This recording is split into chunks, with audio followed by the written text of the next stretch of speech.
So Alright. We're in my old stomping grounds in East Austin, which has been totally gentrified. It used to be nothing but Hispanics mainly. Now it's people from California. I used to walk the street, Holly, every day and buy dope from this house right here every single day for this little old house right here. I shot so much dope in that house right there. Yeah, for years, man. I mean, that's when I had a $300 a day dope habit right there. I'd shoot speedballs in the bathroom, and I would shoot speedballs in the bathroom, and I'd be like, "Oh, please don't let me go out," because his wife would or his girl, whatever, would let me shoot up in there, and he wouldn't. So I would sneak in there and shoot up. I thought I was going to go out. I remember walking out of the house, and I was like thinking I was going to fall out, but I was like, I made it out of the house, so if I fall out, it's not her problem. Anyways, and this used to be a washateria right here. It's now a restaurant called the Washateria. And yeah, I mean, this neighborhood has changed. And this is Holly Street. Hey, get that sign right there. Can you zoom in on Holly? Here, I'll do it. Let me show you. You zoom in like this. This is Holly Street. Boom, that's Holly right there. And I used to walk down this street from I-35 to that house every day. This store was called Mr. Max, and you know, we'd go in there and shoot up if he wouldn't let us shoot up in there. Beat the shit out of him in that parking lot. But I forgot to take his dope after I beat the shit out of him. I just took off, kicked him in the face and stomped his head against the ground a couple of times and booked it. And I'm like, damn it, he came to bring his dope, and I just left it fucking, I took off. Yeah. Yeah, so this is the neighborhood I started doing dope in Texas. I started in Seattle. And came down here. The dope was shitty. We were taking, gram shots of trash with these fucking 3cc needles, dude, you know, and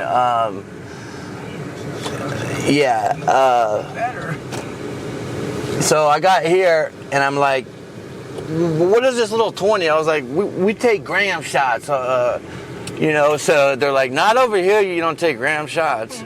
And so I think I loaded like actually my homie just let us load a 20 each. And I fucking almost OD'd, but I didn't. My girl at the time OD'd. We were able to.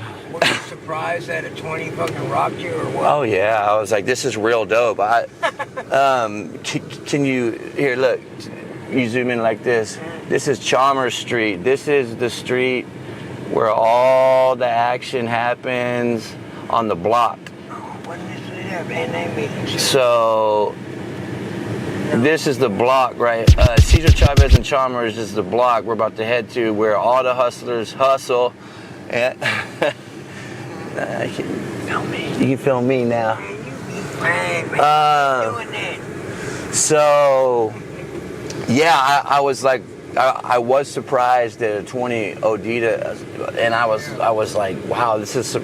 I finally am doing real dope, you know, and the shit was good out here. I mean, every other house was a dope house, you know, and it's been totally gentrified from the Californians, and you know, I mean, it's the real estate is just these little bitty shacks were like $700,000. I don't think you can buy a shack in this neighborhood for under $1 million. Or you get, you know, I mean.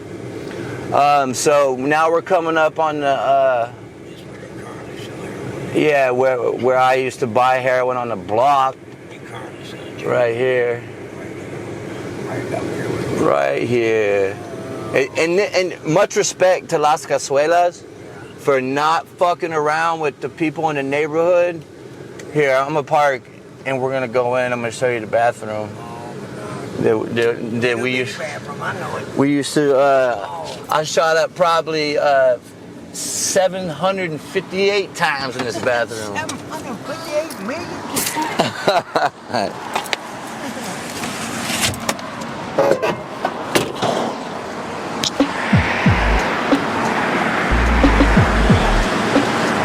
Alright. The Las Cazuelas. This is, and much respect to Las Cazuelas because they haven't changed. Like, they still let people fucking tweak out on the fucking porch if they need to. They stay true to the neighborhood. They never change. Like, they let the homies fucking do what they gotta do over here and they don't say shit. So, and this is the only place that never really told me. They knew I was fucking shooting up in the bathroom, but they like didn't. Oh, I think it's closed. Is it closed? Anyway, so I'd come in like this. I had my rig and my cooker and my cotton, right?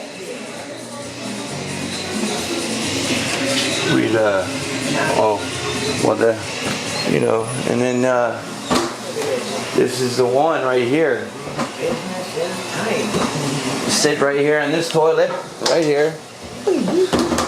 And usually have the door locked like this. Boom, and then make it happen and get out. Boom. Then I'd roll out. Everything's cool. Just using the bathroom, you know. Not like I was doing anything. And I'd catch the 17 bus. It was the number 17 back then.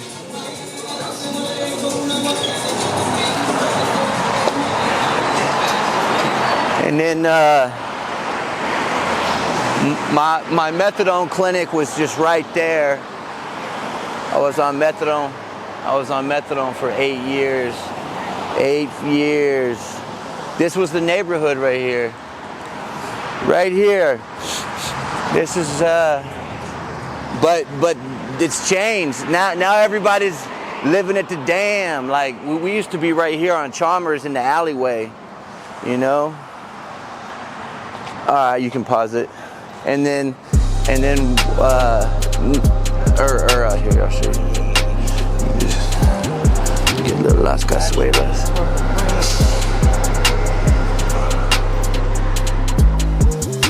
All right, cool. Yeah. So my heroin addiction when I got here was insane. I was staying at my mother's house, and you know, sometimes I would walk from 45th Street all the way to Robert Martinez and Cesar Chavez, asking people for 75 cents for the bus. So by the time I got here, I'd have enough money to buy a 20. You know, I mean, and that's like a 45. That's like a 50 block walk. Yeah. I mean, all the way to fucking Burnett Road and fucking 45th Street, dude. And back for a 20. When times were tough, but when I was making monies, when I was on my hustle,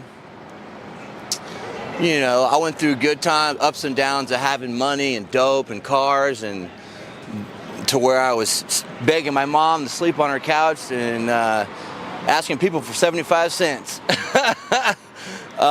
Which is really not that funny, but I went to the methadone clinic. I decided that just being strung out, you know, I was doing armed robberies, you know, and stealing from my mother, you know, stealing from my family, just doing shit like bad shit. And so I got on methadone, and it kept me, I feel like it kept me out of prison for sure. I would stay on a dose, usually about 70, to where I could still feel the dope, but I wouldn't be real dope sick the next day if I wasn't able to score. So I would manipulate that whole methadone system, and I shot dope. I shot speedballs for a long time, cocaine and heroin in the same needle. I would shoot those in my neck, and I would do them in that Las Casuelas bathroom a lot. I'd do them in all the bathrooms down here, and every time I shot a speedball, I would pray to God, oh, please let me make it through this, and I won't do it again. And I would be doing it fucking 20, 30 minutes later. I carried Kool-Aid in my back pocket because it would, you know, if I couldn't find any powder, which you can't find a lot when you're in the hood, so I'd buy crack a lot, and I'd put the Kool-Aid in there to fucking break that crack down. So I would have Kool-Aid packets on me and throw it in there with a 20 of fucking brown and blast off until my veins all collapsed. I had nowhere to hit no more, so I started muscling, and fast forward, I got to a place. I actually did try suicide by cop one time, and I'll tell you that story. I showed up at my mother's house. I had been up for 4 or 5 days on meth, and I was in a fight with my wife at the time. It was now my ex-wife, and real strung out on meth. I didn't have any heroin, which I needed, and I was planning on robbing this dude who stole my wallet and stole $1,000 from me. I was planning on like robbing him or doing something stupid, shooting him, and trying to find a gun. I couldn't find a gun. I wound up in my mom's house, I guess because I needed help, and that's where I would go when I needed help, was my mom's house. And she's like, you cannot come in. She's like, we need to go to treatment. And I'm like, so I grab these sticks, and she goes and pulls the car out, and I grab these sticks and I wrap them in bark and I put them in my pants, and I get in the car with her, and she's driving me to a treatment center. And I start I'm like, call the cops, call them. She's like, why, Jay? Why? And I'm like, just do it. She didn't call them, but while we were on Mopac, there was a police officer shooting traffic. We're going 65. I grabbed the wheel. We go, she's like, what the? She's screaming. We go up there. The cop is like, what the fuck? I open up this pill bottle with my last 2 Xanny bars. I pop them. I say, Mom, I love you. I jump out the car. I walk up to this police officer like this, and I pull those sticks on him like it was a gun. And my mom was screaming, he doesn't have a gun. But he drew down on me, and I was staring down that barrel. But luckily, he didn't shoot. I don't know if it was because of my mom or because, I don't know. Fast forward to a few years later, I wasn't suicidal, but I decided that I'd rather be dead than live another day in this life again, because I was in an abusive relationship. It was terrible. I had to hustle. You know, I was living out of hotels. I hated my life so much and myself that I couldn't hustle to make that money to get the dope that I needed to function. And I just said, you know what? My wife was being extremely abusive, and I could say other things, but I won't. But one day I said, you know what? I'm done paying for this hotel, and I'm going to long-term treatment tomorrow. Anyways, I rapid detox off the methadone, sick as a motherfucker, and you know, for months, I went to, on Valentine's Day 2019, I checked into detox. I was there for 2 weeks. I went to treatment for 3 months at Austin Recovery, which was like for like my 6th or 7th time in an inpatient treatment that I, you know, anyways, I finally did sober living, and you know, life progressed from there, and now I have a career in like helping people that have gone through the things that I've gone through, and I work with, you know, substance abuse and the whole thing, and that makes me think of this story, man. I checked into a detox in Houston, And I gotta tell you guys this because it's hardcore. I mean, it's pretty wild. I checked into a detox in Houston, Texas, and there was this other kid there who was there for like cocaine or something, and he had some money, so I convinced him to leave with me, and we flew a sign in Houston on the interstate, Austin, and a trucker finally picked us up. So we get here, his brother picks us up. We drive to that house that I showed you that I went to every day, and we scored, like, they wanted to try heroin. They had never done it before. I scored like a couple balloons and like basically fixed them up real quick in the kitchen and like shot them up on the way to the car and like had a wrench with some blood in it and was like, here, I made you guys your shot.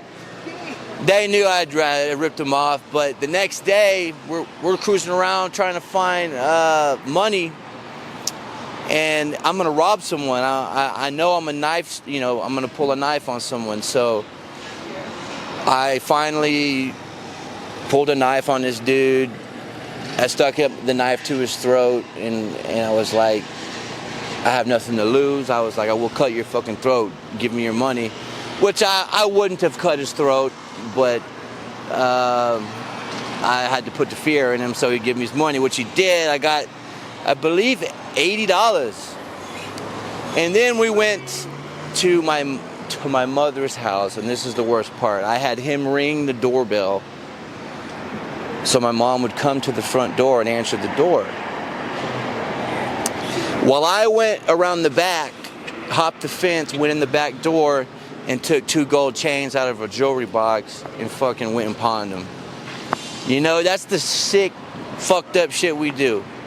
But now, you know, I have a house, 1,900 square foot house, 4 bedroom. I'm married. I got 2 beautiful step kids and maybe working on having my own. And I'm around my friends, like my boy filming, you know, these are my people, and life can get great. And reach out to Above and Below, and hit that like and subscribe, and hit that, smash that fucking like button on us, alright? Alright, money and muscles.